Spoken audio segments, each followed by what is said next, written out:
Captain news தொலைக்காட்சியின் காலை செய்திகளை வழங்குவதற்காக மோனிஷா. முக்கிய செய்திகள். வரும் 5ஆம் தேதி தமிழகமெங்கும் நடக்கும் ரயில் மறியல் போராட்டத்தில் தேமுதிக பங்கேற்கும். விவசாய சங்க பிரதிநிதிகளின் கோரிக்கையை ஏற்று கேப்டன் விஜயகாந்த் ஆதரவு.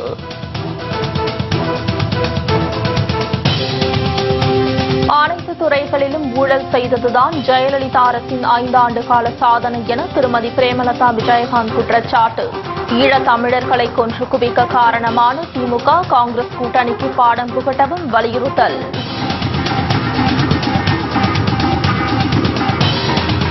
தமிழகம் முழுவதும் மீண்டும் தலை தூக்கியுள்ள அறிவிக்கப்படாத மின்வெட்டால் மக்கள் அவதி. செயல்படாத அதிமுக அரசை கண்டித்து நள்ளிரவில் மக்கள் சாலை மறியல்.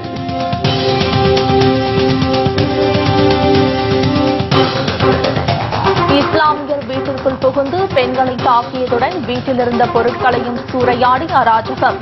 ஆளும் கட்சியின் அராஜகத்தால் மத கலவரம் உருவாகும் அபாயம்.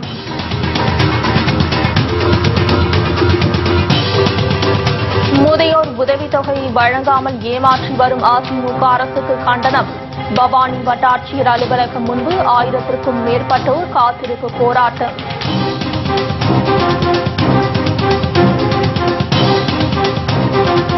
விரிவான செய்திகள்.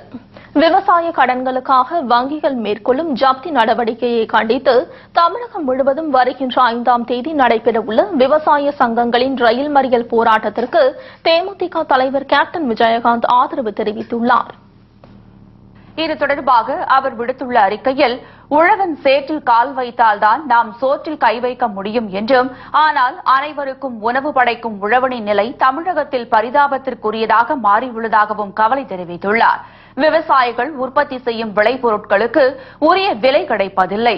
அடைமழையாலும் கடும் வறட்சியாலும் விவசாயிகள் தொடர்ந்து பாதித்து வருவதாக கூறியுள்ள அவர், அதன் விளைவாக கடனை திரும்ப செலுத்த இயலாமல் விவசாயிகள் தவித்து வருவதாகவும் தெரிவித்துள்ளார். ஆனால் கொடுத்த கடனுக்காக கூட்டுறவு மற்றும் தேசிய வங்கிகள் விவசாயிகளிடம் ஜப்தி நடவடிக்கையில் ஈடுபடுவதாலும், அவர்களின் தன்மானத்திற்கு இழுக்கு ஏற்படும் வகையில் நெருக்குதல் கொடுப்பதாலும் விவசாயிகள் தற்கொலை செய்து கொள்ளும் நிலைக்கு தள்ளப்பட்டுள்ளதாகவும் கேப்டன் வேதனை தெரிவித்துள்ளார். எனவே ஜப்தி நடவடிக்கைகளையும் நெருக்குதல் கொடுப்பதையும் மத்திய மாநில அரசுகள் உடனடியாக கைவிட வேண்டும் என்றும், விவசாயிகளின் கடன்களை தள்ளுபடி செய்ய வேண்டும் என்றும் கேப்டன் வலியுறுத்தியுள்ளார்.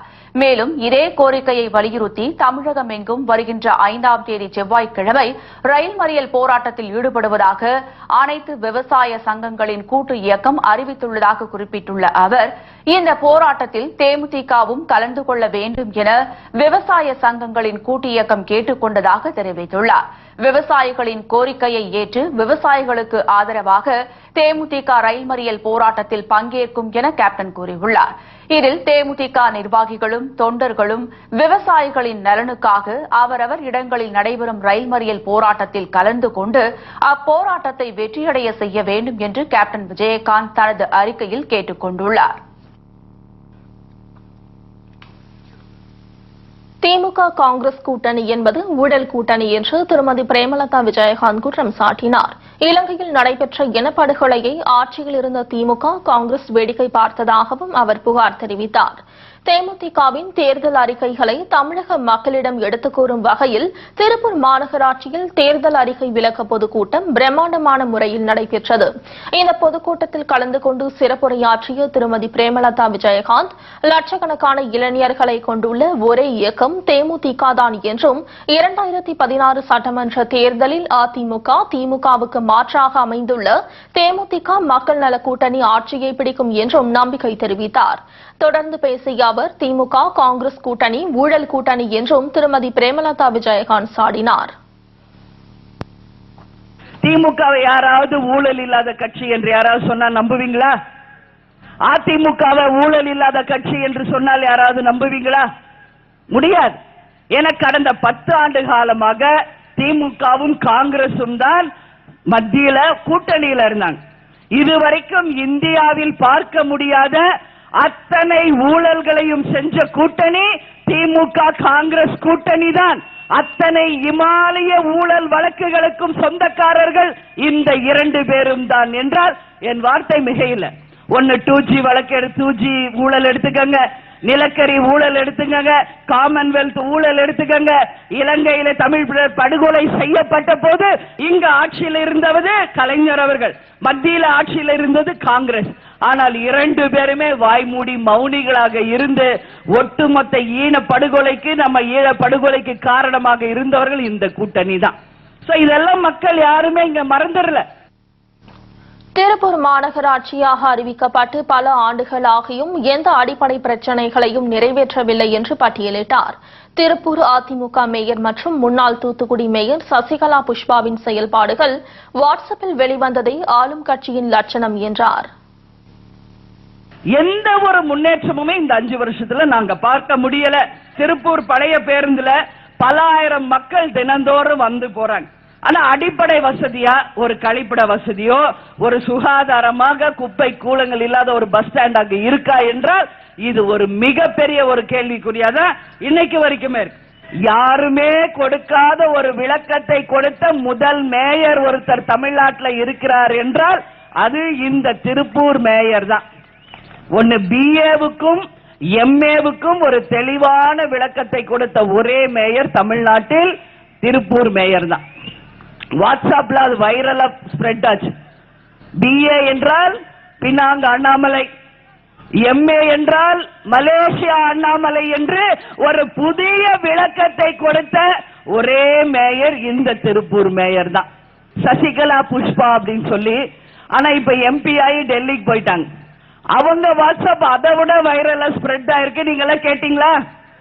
மழை வெள்ளம் வந்த பொழுது தூத்துக்குடியினுடைய அவலத்தை டெல்லியில இருந்து எந்த அளவு ஒரு கேவலமான பேச்சுக்களை பேசலாமோ அதையெல்லாம் பேசி இன்னைக்கு ஆளும் கட்சிக்கு மொத்தத்துல ஒரு அவமான சின்னமாக அந்த மேயரும் அந்த இப்ப இருக்கிற எம்பியுமான சசிகலா புஷ்பாவுடைய வாட்ஸ்அப் இன்னைக்கு எல்லா இடத்துலயுமே வந்திருக்குது. அது உங்களுக்கு தெரியும். மக்களின் அடிப்படை பிரச்சினைகளை கண்டு கொள்ளாமல் கமிஷனில் மட்டுமே குறியாக இருக்கும் அதிமுக திமுகவுக்கும் கண்டனம் தெரிவித்தார். இலவசங்களை வாங்கிக் கொண்டு அதிமுகவுக்கும் திமுகவுக்கும் ஓட்டு போட்டால் இன்னும் 50 ஆண்டுகள் கடந்தாலும் தமிழகம் எந்த வளர்ச்சியும் அடையாது எனவும், எனவே மக்கள் மாற்றத்தை கொண்டு வர வேண்டும் எனவும் திருமதி பிரேமலதா விஜயகாந்த் வேண்டுகோள் விடுத்தார்.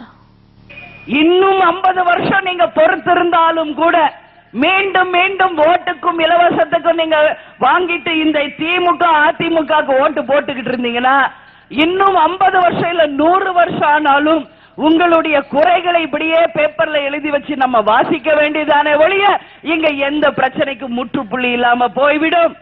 தயவு கூர்ந்து உங்கள் வீட்டு பெண்ணா, உங்கள் சகோதரியாக உங்களுக்காக நான் பேச வந்திருக்கிறேன் என்பதை தயவு கூர்ந்து ஒவ்வொருத்தரும் மனசுல வாங்கிக்கங்க. போதும், எத்தனை வருஷம் இவங்களுக்கே நம்ம ஓட்டு போடணும்?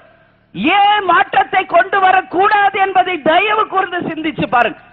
எல்லா பிரச்சனை இருந்தாலும் விடா முயற்சியோட நீங்க முன்னேறிட்டு இருக்கீங்க. இது போன்ற மக்கள் தான் கேப்டனுடைய ஆட்சிக்கு வேண்டும். நான் வேணும்னா சொல்றேன், கேப்டன் ஆட்சி மலர்ந்தவுடன் திருப்பூரை தமிழகத்தின் முதன்மையான தொழில் நகரமாக நிச்சயமாக நாங்கள் மாற்றி காட்டுவோம் என்பதை உறுதியோட இந்த நேரத்தில் உங்க எல்லோரும் முன்னாடியுமே நான் பதிய வைக்கிறேன். இதெல்லாம் தான் இன்னைக்கு நம்ம மக்களுக்கு தேவைய ஒழிய இவங்க சொல்ற மாதிரி ஓட்டுக்கு காசு, இலவசம், கிரைண்டர் கொடுக்கிற, மிக்சி கொடுக்கிற, ஃபேன் கொடுக்கிற, யாருக்கு வேணும் மிக்சி ஃபேன் கிரைண்டர் தூக்கிட்டு வரைப்போம். இது வரைக்கும் அவங்க கொடுத்த மிக்சியோ ஃபேனோ கிரைண்டரோ ஏதாவது ஒரு வீட்டுல இன்னைக்கு ஓடுதா? ஏதாவது ஒரு வீட்டுல ஓடுதா? முற்றிலும் ஒரு குவாலிட்டியே இல்லாத பொருட்களை மக்கள் வரி பணத்தை வேஸ்ட் பண்ணி இன்னைக்கு யாருமே கேட்காத ஒரு இலவசங்களை மக்கள் தலையில கொண்டு போய் கட்டியிருக்காங்க. இங்க இருக்கிறாரே ஒரு மந்திரி ஆனந்தன் சொல்லி அடிக்கடி வந்து மக்களை சந்திக்கிறாரா? தொகுதி பக்கம் மக்களை சந்திக்க வருகிறாரா? உங்கள் பிரச்சனை என்று ஏதாவது கேட்கிறாரா? எதுவுமே கிடையாது. ஜெயலலிதாவின் சிறுதாவூர் பங்களாவில் பல லட்சம் கோடி ரூபாய் பணம் பதுக்கி வைத்துள்ளதாக அம்பலப்படுத்தியது வைகோதான் என்றும், ஆனால் அங்கு சோதனை நடத்தி கொள்ளை பணத்தை கைப்பற்ற நடவடிக்கை எடுக்காத தேர்தல் ஆணையத்துக்கு கண்டனம் தெரிவித்தார்.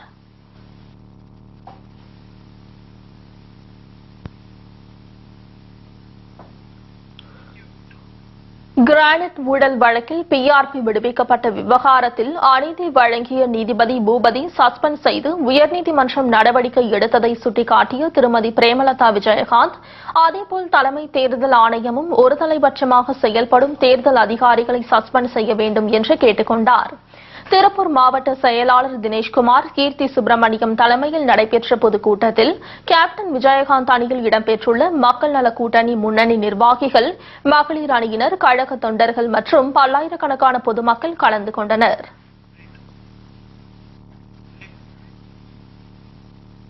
சிறிய இடைவேளைக்கு பிறகு மேலும் பல செய்திகளை பார்க்கலாம். தொடர்ந்து இணைந்திருங்கள் நமது கேப்டன் செய்திகளுடன்.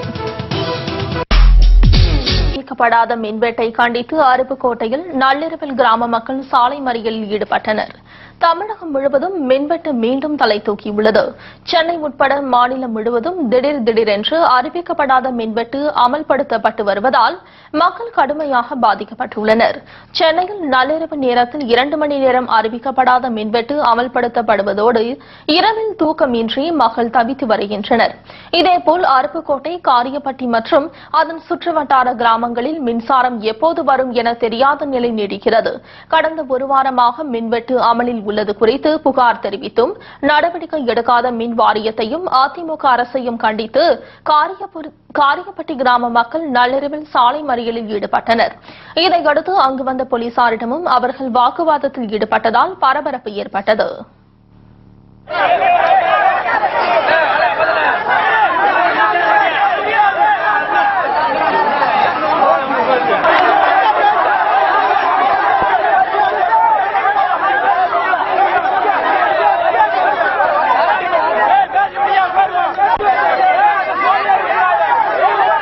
கடை இல்லாத மின்சாரம் எங்க ஊர்ல கிடையாது. எப்பவும் கரண்ட் ஆஃப். மோட்டர் போட கரண்ட் தேவை, பிள்ளைங்க படிக்க கரண்ட் தேவை, மனுஷனுக்கு முக்கியமானது கரண்ட். அதே இல்ல 2 நாளா இல்லன்னா எப்படி இருப்பாங்க மக்கள்? பிளஸ் 2 படிக்கிற பிள்ளைங்க, 10th படிக்கிற பிள்ளைங்க எப்படி படிக்கும்? மார்க் எப்படி எடுக்கும்? கரண்ட போட்டுட்டு போயிடுவீங்க. எவ்வளவு விவகாரம் பட்டு படிக்க வைக்கிறோம் பிள்ளைங்கள. கரண்ட்டுக்கு மட்டும் பணம் ஏற்று. இதேபோல் விருதுநகர் மாவட்டத்தில் தொடர்ந்து அறிவிக்கப்படாத மின்வெட்டு அமல்படுத்தப்பட்டுள்ளதால் சிறு குறு தொழில்கள் மற்றும் விவசாயமும் பாதிக்கப்பட்டுள்ளது. இரவில் தூங்க முடியாமல் அவதிப்பட்டு வருவதாக பாதிக்கப்பட்ட மக்கள் புகார் தெரிவித்துள்ளனர். 14வது வார்டுலையும் 15வது வார்டுலையும் கரண்டே அடிக்கடி இல்லாம போயிருது. இதுல என்ன கேட்டீங்கன்னா நைட்ல ஃபுல் டைம் கரண்டே இருக்க மாட்டுக்கு. இதனால சின்ன குழந்தைங்களை வச்சுக்கிட்டு நாங்க ரொம்ப சிரமப்படுறோம். அதுலயும் எக்ஸாம் டயத்துல பிள்ளைங்க படிக்க வேண்டிய அந்த நேரத்துல படிக்க முடியாம நாங்க ரொம்ப சிரமப்பட்டுக்கிட்டு இருக்கோம். இன்னும் சொல்ல போனா சாதாரண டைங்கள்ல கூட எங்களுக்கு எப்பவுமே அரை கரண்டா தான் இருக்குது. சிங்கிள் பேஸ் தான் வருது. சாதாரண ஃபேன் கூட கொஞ்சம் ஸ்பீடா கூட சுத்த மாட்டுக்கு. இதனால நாங்க ஒவ்வொரு நாளுமே என்ன செய்யறோம் கேட்டா சின்ன பிள்ளைங்களை வச்சுக்கிட்டு சிரமப்படுறோம். தஞ்சையில் அதிமுக கவுன்சிலர் ஆதரவாளர்கள் இஸ்லாமியர் வீட்டிற்குள் புகுந்து பெண்களை தாக்கியதுடன் வீட்டில் இருந்த பொருட்களையும் சூறையாடி கொலை மிரட்டல் விடுத்து சென்ற சம்பவத்தால் அந்த பகுதியில் பரபரப்பு ஏற்பட்டுள்ளது. தஞ்சை மானம்பூவு சாவடி ராமசாமிப்பேட்டை தெருவில் வசித்து வருவர் ஜாகிர் ஹுசேன். இவருக்கும் 28வது வார்டு கவுன்சிலர் காயத்ரி ஆதரவாளர் உத்தமன் என்பவருக்கும் இடையே இடத்தகராறு இருந்து வந்துள்ளது. இந்நிலையில் பயங்கர ஆயுதத்துடன் வந்த உத்தமன் உட்பட 20 பேர் கொண்ட கும்பல் ஜாகிர் ஹுசேன் வீட்டிற்குள் புகுந்து அவரது மனைவி மற்றும் மகள் இருவரையும் தாக்கிவிட்டு வீட்டை இடித்து அனைத்து பொருட்களையும் சூறையாடி சென்றுள்ளனர். மேலும் வீட்டை காலி செய்யாவிட்டால் கொலை செய்து விடுவதாக மிரட்டல் விடுத்து சென்றதாக கூறப்படுகிறது. 40 வருஷமா நாங்க இங்க குடியிருக்கோம். இங்க இன்னைக்கு தகராறு பண்ணி வீட்டெல்லாம் உடைச்சு போட்டு நகை பணம்லாம் எடுத்துட்டு போயிட்டாங்க சார். அவங்க இடம்னு சொல்லிட்டு பிரச்சனை பண்றாங்க சார். அவங்க போலியா என்னமோ ரெடி பண்ணி வச்சுக்கிட்டு அவங்க இடம்னு சொல்லி தகராறு பண்ணி வீட்டை கூரையெல்லாம் இடிச்சு போட்டுருக்காங்க சார். சர்தார் ஆள் அனுப்பி உத்தமங்கிறவன் தான் சார் வந்திருக்காரு. அவங்க கூட ஒரு 50 பேர் வந்தாங்க சார். அந்த உத்தமன அடையாளம் தெரியும் சார். எங்களை நீ ஒழுங்கு மரியாதையா பேசு வை, இல்லைன்னா உன்னை ஏதாவது பண்ணி விடுவோம், ஒழுங்கு மரியாதை ஓடி போயிரு அப்படின்னு என் பிள்ளைய அடிக்க வந்தான். என்னையும் அடிச்சிட்டான் சார். கல்ல எடுத்து காலில் போட்டு அடிச்சு. இதுகுறித்து புகார் அளித்தும் தேர்தல் நேரம் என புகாரை பெற மறுத்த காவல்துறையினர் அதிமுக கவுன்சிலருக்கு ஆதரவாக செயல்பட்டு வருவதாகவும் பாதிக்கப்பட்டவர்கள் குற்றம் சாட்டுகின்றனர். தனிநபர் பிரச்சினை மத கலவரமாக மாறுவதற்குள் காவல்துறையினர் நடவடிக்கை எடுக்க வேண்டும் என அவர்கள் கோரிக்கை விடுத்துள்ளனர். ஆளுங்கட்சியை சேர்ந்த கவுன்சிலர்ன்றவங்க கவுன்சிலரோட காயத்ரியோட சொந்தக்காரங்க வந்து உத்தமன்றவங்க வந்து போலியா ஆவணம் ரெடி பண்ணிட்டு வந்து இங்க 40 வருஷமா குடியிருக்கவங்க வந்து காலி போன்னு சொல்லி அருவா கட்சியோட வந்து ஒரு 30-40 பேர் வந்து லேடிஸ் இருக்க வீட்டுல ஆம்பளை இல்லாத வீட்டுல வந்து அடிச்சு இல்ல நகை ஒரு 20 பவுன் எடுத்துட்டு போயிட்டாங்க சார். அவங்க வச்சிருக்க பத்திரத்துக்கும் இந்த இடத்துக்கும் சம்பந்தம் கிடையாது. இது வந்து ரோட்ல உள்ள பத்திரம் ரெடி பண்ணிட்டு வந்து இந்த மாதிரி பண்ணிட்டு இருக்காங்க சார். இது சம்பந்தமா கலெக்டர், டிஎஸ்பி, எஸ்பி எல்லாத்துலயும் கம்ப்ளைண்ட் கொடுத்து கிட்டத்தட்ட ஒரு 50 கம்ப்ளைண்ட் போயிருக்கு சார். யாரும் கம்ப்ளைண்ட் எடுக்க மாட்டாங்க சார். சிறிய இடைவேளைக்கு பிறகு மேலும் பல செய்திகளை பார்க்கலாம். தொடர்ந்து இணைந்திருங்கள் நமது கேப்டன் செய்திகளுடன். திமுக ஆட்சிக்கு வந்தால் தமிழக மக்களுக்கும் விவசாய பெருங்குடி மக்களுக்கும் செயல்படுத்தப்படும் திட்டங்கள் குறித்து திருப்பூரில் நடைபெற்ற தேர்தல் அறிக்கை விளக்க பொதுக்கூட்டத்தில் திருமதி பிரேமலதா விஜயகாந்த் விவரித்தார். பெண்கள் படித்த பட்டதாரிகள், இளைஞர்களுக்கு வேலைவாய்ப்பு, நதிகள் இணைப்பு, உணவு, பால் உற்பத்தி, ஓய்வூதியம் உள்ளிட்ட பல்வேறு திட்டங்கள் செயல்படுத்தப்படும் என்றும் ஊழல் எதிர்ப்பு படை உருவாக்கப்படும் என்றும் அவர் உறுதிபட தெரிவித்தார். நீங்க எல்லாமே பார்த்ததுனால நான் ஷார்ட்டா அதை சொல்றேன். முதல் வேலையே நமக்கு வந்து இங்க வேலை வாய்ப்புக்கு கான்சென்ட்ரேஷன் பண்றதா முதல் வேலை. இலவசங்கள், ஓட்டு காசு எல்லாம் சொல்லி மக்களை ஏமாத்தணுன்ற எண்ணம் என்னைக்குமே கேப்டனுக்கு இல்ல. அதனால இங்க விவசாய மக்கள் இருக்கிறதுனால நம்மாழ்வார் விவசாய திட்டத்தின் சார்பாக நிச்சயமாக இங்க இருக்கிற அத்தனை விவசாயிகளுக்குமே கருவிகள், உரம் உயர்தரமாக மானியத்தில் நிச்சயமாக வழங்கப்படும். உணவு உற்பத்தி, பால் உற்பத்தி, எண்ணெய் உற்பத்தி எல்லாத்தையும் மேம்படுத்துவோம். ஓய்வூதிய திட்டம் யாருக்கு இதுவரைக்கும் விவசாயிகளுக்கு ஓய்வூதிய திட்டம் கொடுக்கல. நம்ம கவர்மெண்ட் 60 வயது முடிந்த விவசாயிகளுக்கு ஓய்வூதிய திட்டத்தை தரப்போகும் முதல் அரசு நமது அரசு தான். அதே போல கக்கன் கைத்தறி நெசவாளர்கள் 60 வயதுக்கு மேற்பட்டவர்களுக்கும் ஓய்வூதிய திட்டத்தை நாம தரப்போகிறோம். அதே போல அப்துல் கலாம் கிராம பொலிவு திட்டத்தின் மூலம் 12,620 கிராமங்கள நம்ம முன்னுதாரணமா எடுத்து ஒவ்வொரு தனிநபர் வருமானம் 25,000 ரூபாய் முன்னேற்றுவோம். அதே மாதிரி இங்க குழந்தைகளுக்கு சைக்கிள், புக்ஸ் இலவசமா, கண் செக்கப், கண்ணாடி எல்லாமே இங்க எல்லா இடத்துலயும் நான் போறப்ப பார்ப்பேன். பெண்களுக்கு ஈவினிங் காலேஜ் இல்ல, அதாவது அரசு கலைக்கல்லூரி இல்லை என்பது எல்லாரும் சொல்றாங்க. அதனால உங்களுக்கு ஈஸியா புரியுற மாதிரி சொல்றேன். இங்க இருக்கிற கவர்மெண்ட் ஸ்கூல்ஸையே அப்படியே ஈவினிங் காலேஜாக பெண்கள் அரசு கலைக்கல்லூரியாக மாற்றப்பட்டு எங்கெல்லாம் பெண்களுக்கு அரசு கலைக்கல்லூரி வேண்டுமோ உறுதியாக நாம கொண்டு வருவோம் என்பதை சொல்ற. இங்க தண்ணி பிரச்சனை உடனடியாக அகற்றுவதற்கு நதிகள் இணைப்பு இந்தியா முழுக்க நடக்குதோ இல்லையோ, தமிழகத்தில் இருக்கிற அனைத்து நதிகளையும் ஒன்றாக இணைப்போம் என்ற வாக்குறுதியை உங்க எல்லோருக்குமே நான் சொல்றேன். உங்களை எல்லாருக்கும் நல்ல ஒரு வாய்ப்பு. பெட்ரோல் இன்னைக்கு எவ்வளவு விக்குது, டீசல் விக்குது.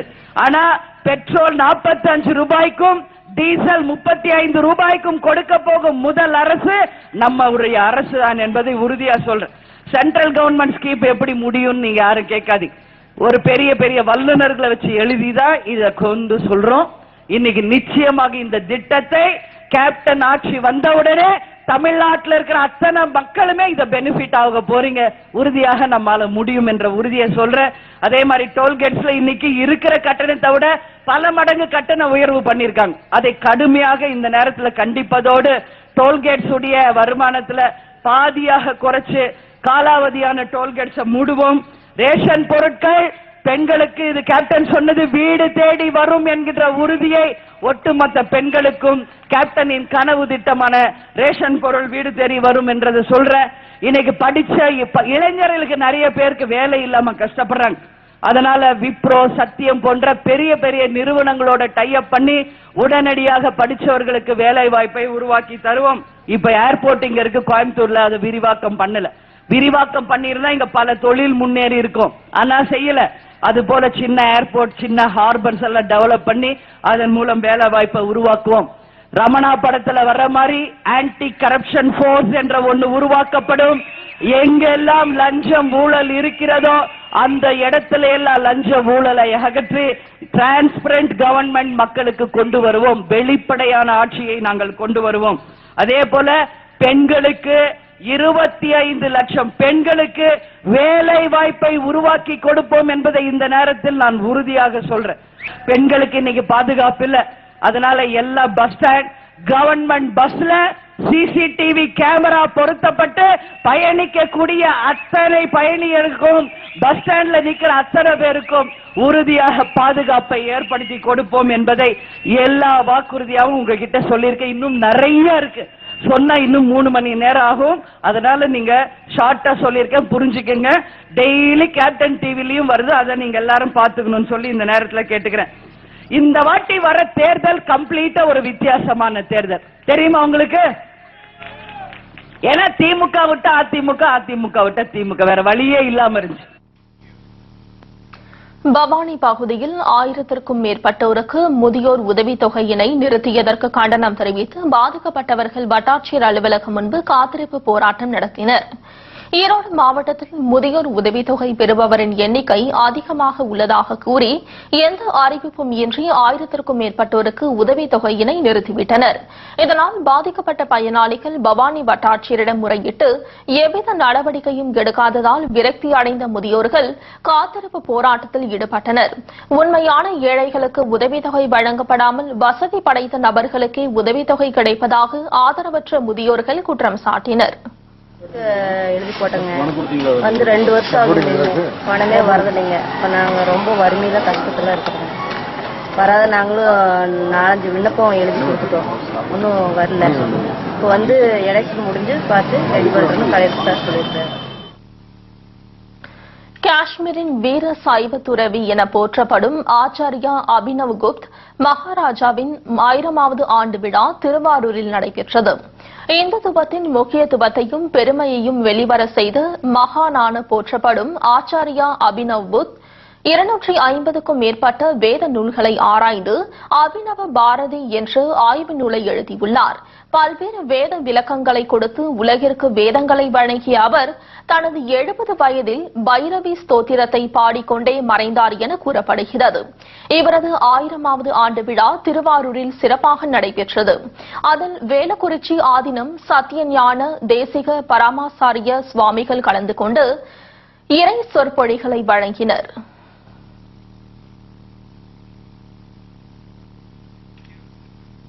உத்திரமேரூர் அருகே தனியார் நிறுவனத்திற்கு சொந்தமான வேன் ஒன்று கழிவுநீர் கால்வாயில் கவிழ்ந்த விபத்திற்குள்ளானதில் 10க்கும் மேற்பட்டோர் படுகாயமடைந்தனர். உத்திரமேரூர் அடுத்த ஒளையூர் பகுதியில் பெண்களுக்கான ஆடை தயாரிக்கும் தனியார் நிறுவனம் ஒன்று இயங்கி வருகிறது. அங்கு 1000க்கும் மேற்பட்டோர் பணியாற்றி வருகின்றனர். இதனிடையே அந்நிறுவனத்தில் வேலை செய்யும் 20க்கும் மேற்பட்ட பெண் பணியாளர்களை ஏற்றிக்கொண்டு சென்று கொண்டிருந்த வேன் ஒன்று உத்திரமேரூர் அருகே உள்ள ஓங்கூர் சாலையில் ஓட்டுநரின் கட்டுப்பாட்டை இழந்து சாலையோரத்தில் இருந்த மின்கம்பத்தில் மோதி கழிவுநீர் கால்வாயில் கவிழ்ந்து விபத்திற்குள்ளானது.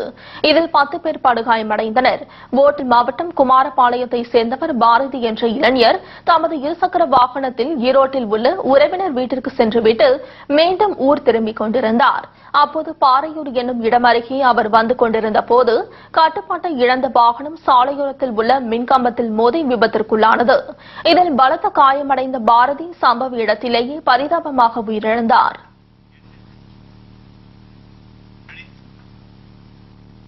இத்துடன் செய்திகள் நிறைவடைகின்றன. உண்மை செய்திகளை உள்ளது உள்ளபடி உடனுக்குடன் தெரிந்து கொள்ள தொடர்ந்து இணைந்திருங்கள் நமது கேப்டன் செய்திகளுடன். வணக்கம்.